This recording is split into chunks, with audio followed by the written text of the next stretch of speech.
What's going on, everyone? It's Adam and Craig with Grandstand Golf. This is our PGA DFS pick show for the 2021 Wells Fargo Championship. Before we go into our picks, let's take a quick recap. Valspar did pretty good this week, Craig. 5 of 6 made the cuts. Chris Kirk was that one outlier. He had a kind of a bad finish on Friday afternoon. Didn't get into the weekend, but we had 4 top 30s. Anchored with Abraham Ancer with that T5. Actually, I think he was solo 5. I think he was solo 5th. And then Justin Thomas had a T13, but probably the best ball striking by far of anybody in the tournament. Yeah, he was definitely first tee to green. Churning along, I didn't have a great week personally. I think half of that was because of sleepers. I had very poor made cut percentage down there. I'm looking forward. We got a good field here this week. So yeah, looking forward to get into it. Nice to see Sam Burns get that win. It's a guy we talk about quite a bit on our Wednesday show. Before we get into it, make sure to follow us on Twitter at Grandstand Golf. We do put additional content out there on Twitter, our pick sheet, things like that throughout the week. So make sure to go to Twitter at Grandstand Golf. The link is below if you want to do that. Craig, before we jump in, if you're a first-time listener, watcher, thanks for watching. Subscribe to the channel if you like our content. Hit that thumbs up if you've been here before, if you like our content. Craig, should we do some picks? Yep, let's do it. You're up. Okay. I'm going big Bryson DeChambeau for my first pick here. 11,000 on DraftKings. He's second there on FanDuel. He's actually third, 11,900. So just taking a look at the entire season, Craig, the 2020-2021 season, he's first in strokes in total at plus 2.53. That is 0.68 higher than the second place person, who is Xander in this tournament. Sorry, Brooks is slightly, I think he's like 0.66 better than Brooks Koepka. But I want to point this out for a second, because our model uses kind of these numbers to kind of get the ranks. But some other things, just look at ranks. So if you're looking at Bryson as the first strokes in total and Xander as the second, that's going to be way off. That's the same difference as Xander's second and 28th being Paul Casey. So you can't look at ranks for kind of these numbers. You have to look at the raw numbers. And Bryson is well, like his drives, he's well ahead of everyone. Like plus 2.53 is absurd. Looking at what that's translated to, he has 3 wins in his last 18 tournaments. That's a 16% clip. That is also outrageous. And then looking at his career at Quail Hollow. So he has a miscut in 2016. He is 4th in 2018. That's a plus 1.85 strokes in total average per round in 6 rounds. He was 33rd at the 2017 PGA Championship. Putting a little bit of context in those, at the PGA Championship, he was ranked 89th in the world. The miscut 2016, he was just coming out. 2018 when he was 4th. He was Bryson, but he wasn't kind of the Bryson we know now. I think Bryson should be the favorite for this tournament. I feel like he matches up great for this course. I feel like his form is pretty good, but his long-term form is fantastic. So I'm gonna go with Bryson. I'm just gonna lock him in. Yeah, I do. So there's a couple things. First off, I haven't quite decided. I do like Bryson this week. There's a lot of guys up top that I like, so I am struggling a bit. I do think the course fits him well and everything along those lines. I do think that, I'll push back on, I think he should be the favorite this week, because I think my pick here should be the favorite. But I totally understand where you're coming from. I think maybe Bryson has been, he has won 3 of 18. You can't argue with that. Maybe he's been a little bit less consistent than the guy I'm going to bring up. And that's why I would say that maybe, that's where maybe Bryson's lacking a bit. And before we get into that, Craig, if you'll entertain me for a second, the model that we came out with this week was pretty high in strokes in putting. And I think that kind of surprised us, the incoming form of strokes in putting. And we know Bryson is a long hitter, but he's a great putter. So what do you think of kind of the putting? Do you have anything to comment about what the model kind of showed us? Or? No, I think that's backed up in other places as well. You need to be a good putter to do well here. I'll jump into my pick here, but then I think I'll tell you why I'm pushing back a little bit about Bryson being the favorite in this field. And it's not JT. That's not, he's first in pricing on both FanDuel and DraftKings. But I'm looking at Jon Rahm. He's behind Bryson on pricing on DraftKings at 10,800. He's third. FanDuel, he jumps Bryson into second, 12,100 there. So why do I think Rahm should be the favorite? So let's look at a few different interviews here. So I'm looking strokes gained total per Data Golf. Data Golf does a really good job of incorporating all of the events around the world, but then also incorporating what are the averages of the players playing in those tournaments? So a guy like Rahm is a lot more selective about when he starts, and definitely plays. You would skew his play towards the hardest tournaments, the biggest fields, the hardest fields. So, anyways, using that, what they call true strokes gained total, you look at the intervals here: 3 months, 6 months, 12 months, 2 years. He's in first in strokes gained total for all of those. Some of them aren't even that close, especially when you look back at 2 full years. But really, it's this is what me and you and Kevin were talking about on our podcast. I think Rahm, we are a little bit underrating Rahm because he doesn't have that big flashy major win yet. But so I like him as the favorite this week. His form's scorching hot as well coming in. His last 10 starts, he's got 8 top 10s, 4 top 5s. I think we're just sort of on the verge of watching him break through with a win here. And the thing that really surprises me, he's been doing it despite a mediocre putting. So you look at his last 6 months, he's plus 0.09. His last 3 months, he's actually losing very, very marginally, but he's losing. He's minus 0.03. And then over 2 years, he's gaining over a half stroke. So that's one of the better ones of the top players. But the reason, so there's the tournament selection, but then the other thing that you have to think about is the tournaments that aren't included in strokes gained total on the by the PGA's count. We're not using the 2 Masters where Bryson has not performed as well. So I would lean towards this one. But that said, I mean, first off, I love Rahm's play. I still am thinking I'll probably have Bryson in my pool. Yeah, I mean, I love Rahm. When I was looking at him this morning, it was between Rahm and Bryson. I went with Bryson because of the putting, because of the recent putting. Rahm has been fine, but he hasn't. There is a kind of a little bit worried JT with his putting performance. Cantlay for sure worried about with his putting performance. Rahm, I'm not. I think it's just kind of a small sample size recently. I think he'll be fine. Even at the Zurich Classic, he was dropping bombs, so I'm not too concerned about that. Rahm is probably the best player in the planet, but Bryson. I would say potentially his floor is a bit better than Bryson's, whereas Bryson has really popped and just outright won tournaments, and some of them haven't been close. But Rahm really hasn't put up a whole lot of stinkers in quite some time. No, yeah, he's playing unbelievably. Okay. My second pick here, Viktor Hovland, 9,800 on DraftKings. He's 7th on FanDuel. He's 11,500. He's 6th. So looking at his last 11 stroke play events, he's been top 6 or better 7 times. That's a 64%. Times he's played, he's top 6 or better. That is unbelievable. Looking at his rounds, just individual rounds, he's been positive strokes in total in 41 of his last 46 rounds. Again, I took out the Dell match play because that's harder to kind of graph. But that's 89% of the rounds he's positive strokes seeing. Talking about coming on a heater, and I'm kind of piggybacking off your round 4 showdown selection for Valspar, where you picked him, and he was fantastic. I missed out on that. That might be a FOMO. So I'm going to Hovland here for the Wells Fargo. What has he done? So, I kind of talked about the putting a little bit. I think his putting is fine. But another thing we're looking at is obviously with Bryson and Rahm, distance. You got to have some distance, I think, at the score. So what Viktor Hovland does, he's 6th in strokes gained tee to green in the entire PGA for the 2020-2021 season at plus 1.38.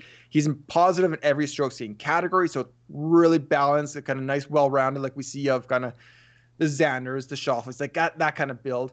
But he's 26 in driving distance all drives. And again, Craig, I'm going to kind of go back to you here. So with the driving distance that we often see, that is just a select 2 holes that we see per round. Driving distance all drives is all par 4s and all par 5s, where they calculate the driving distance, add it up, average it out. That just shows, with Viktor Hovland's accuracy, that he's being aggressive, that he's pushing it out there on all the holes, not just a couple select par 5s that they choose to measure the distance on. Yeah, if you think about it, the regular driving distance, it's not always par 5s, but you think about the straightaway, whether it's long par 4s or par 5, it's typically where people are hitting driver. I think the all drives, it captures both, how well are people playing regardless of, is it a bit of a dog leg? Are they being aggressive? It captures both, I think, aggressiveness and distance. Yeah. It's essentially you're using all of the shot length distances that we get and finding a total distance. So, I would rather, if I'm looking at a player, I'd rather their driving distance, all drives, be higher than their driving distance, because it matters less to me that they can uncork it every once in a while when there's a hole that comes up, and more, every hole, are they pushing it down there as far as they can? Yeah, exactly. So It's all on PGAtour.com. You can go there. Driving distance kind of stands out. You have to dig a little bit more for the driving distance, all drives, but it's all there. And then one thing to add for Viktor, it's his first start at Quail Hollow. I mean, kind of a new guy here. We didn't have that tournament in 2020 because of COVID, so I'm fine with that. I don't really care. I think he's a slam dunk kind of player right now. Yeah, I'm cool with it as well.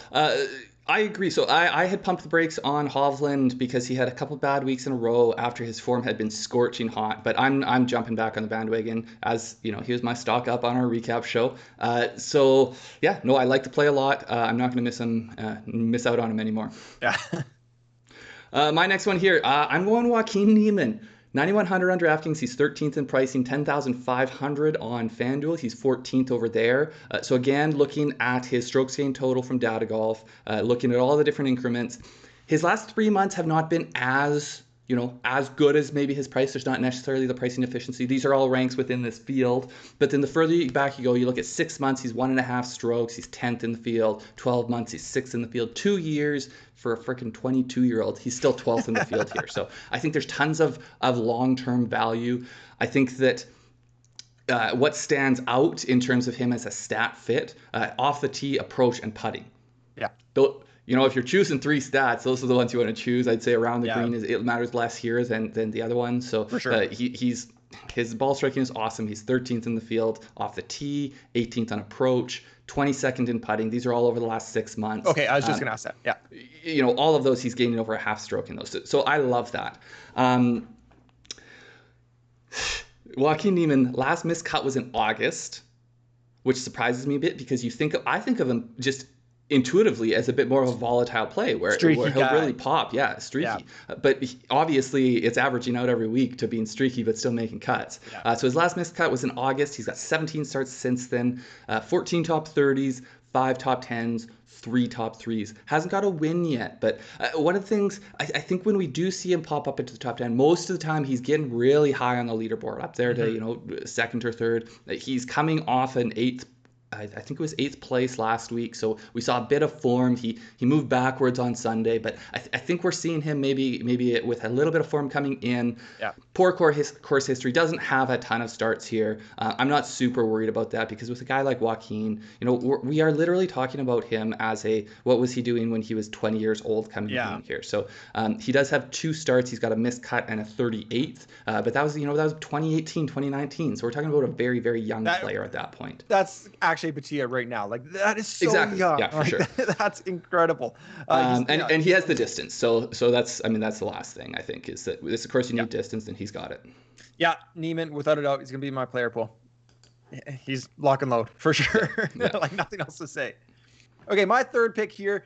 And let me just pause for a second. My picks are pretty high, and I gotta defend that a little bit. Sometimes my picks, there's some in the 7Ks, some in the low 8s. These are our plays 7,500 and below. Our values, our sleeper show will come out later, 7,500 and. Sorry, these are 75 and above. And above. Our sleeper show value show will be 7,500 and below. I just think, we talked about kind of the balanced build last week. I'm not going to call it stars and scrubs because my guys aren't scrubs. They're stars and lesser stars. But it's a high-low. I'm going to high-low build this week. And I'm going to mix and match a lot of these kind of the stars together. And in the middle, I'm not sure on play. So I'm just going to – these are guys that are going to be in my player pool. And then in the sleeper show, there's guys I'm going to pair with them, basically. Mm-hmm. So with that said, my third pick here, Sungjae Im, 8,800 on DraftKings. He's 16th. On FanDuel, a little bit higher, 10,400. He's 15th. Top 30 in 7 of his last 9 events. Great, kind of like Abe Hanser coming in last week, but only 1 top 10 at the Honda. So that's kind of concerning that he's getting those top 30s consistently, 7 of 9 events, but hasn't really popped for that great finish in a while. But ranks the last 6 months. So he's 5th in strokes gained putting, something we've been talking about the whole show at 0.72. 7th strokes gained off the tee, 0.66. 19th strokes gained total, 1.19. Doesn't have necessarily the distance that you would like to see here. Both kind of driving distance, all drives.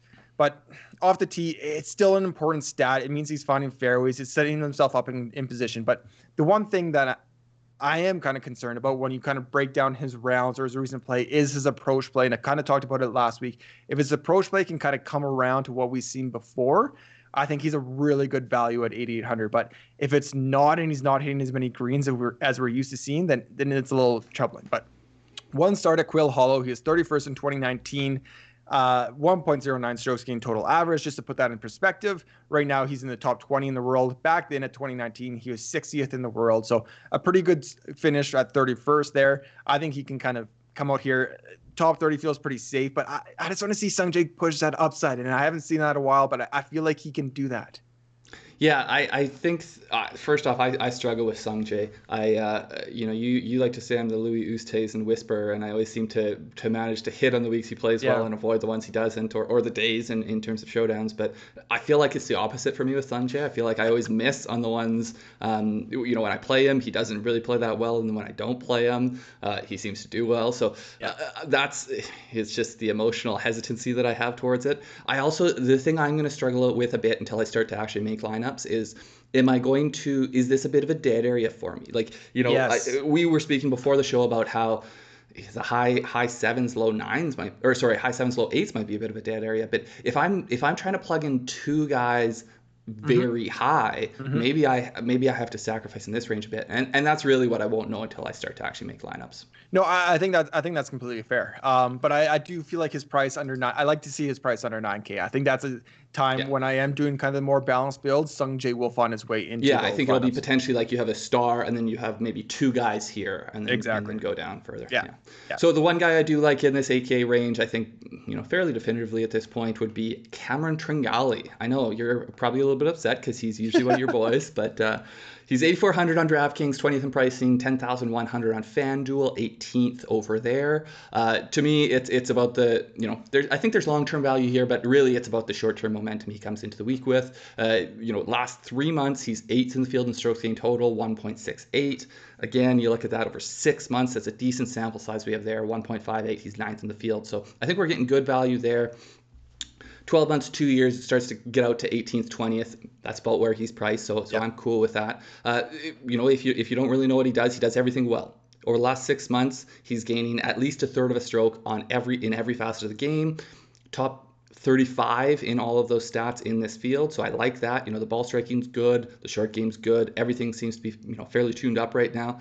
Yeah. When I think of Cameron Tringale, I don't think of a bomber. His average distance is 300. It's 67th. It is above average, so it's not, to me, if he was short, then it's like, okay, maybe I do fade him a bit here and look for the the Harbor Towns or elsewhere to play him. But I think he's fine in terms of course fit, not great. And then the thing, last 9 starts, only a single missed cut. 6 top 20s, 3 top 10s, including 3 straight top 15s coming into the week. So really, this is a momentum play. I think the price has crept up a bit on Cameron Tringale, but I'm gonna roll with it. I think until we see the momentum fall off. Yeah, I agree. Seeing that driving distance, I think you're kind of right. It's enough, basically. It's not, I was looking at Russell Henley. Like, do I want to play Russell Henley coming off a missed cut, kind of sneaky? But his driving average was like, I think it's 293, 294. He's much more short and accurate. Yeah, Tringale's much different. And he's not bombing it out there, like you said, but setting himself up in good position. Probably similar to Sungjae in a bit. But yeah, the prices come up, but I'm going to continue to play him. He has been kind of one of my rock solid plays for the season. And I guess the one thing I should mention here, so the driving distance, that is in the PGA. These other ranks are all in the field, but that's his PGA rank in terms of driving distance. Yeah, of course. Okay, what do we have upcoming? So tournament preview and first look, that is out now. Go check that out. We talked about the course a little bit, talk about some of our top 5 lists, guys with form coming in, all that kind of good stuff. Our DFS model is live for DraftKings and FanDuel. That link is below. Our sleeper show, value show, will be coming soon. Our live show Wednesday night, 9:30 p.m. Eastern. That's where we talk through all our plays, all our percentages using our DraftKings DFS model. So come join us then, ask questions. Just a good time. And then our showdown show, we don't know if it's going to be live or not, but Thursday, Friday, Saturday, we're going to get a show out to you.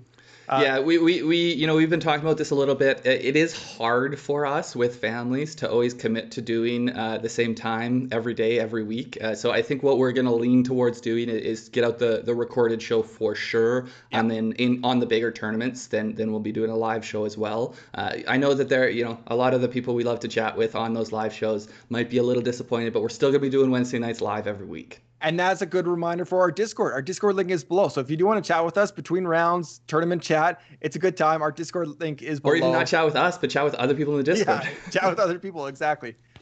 Okay, great. Thank you everybody for watching. Make sure to subscribe to our channel. Hit that thumbs up. Also, I checked the comments last time. We didn't have anyone shout out Burns, but let us know your favorite play, your pick to win in the comments below, and we'll call you out. And why it's Jon Rahm. And why it's Jon Rahm. I like it. Good luck this week, everybody. Yeah, good luck, guys. See you next time.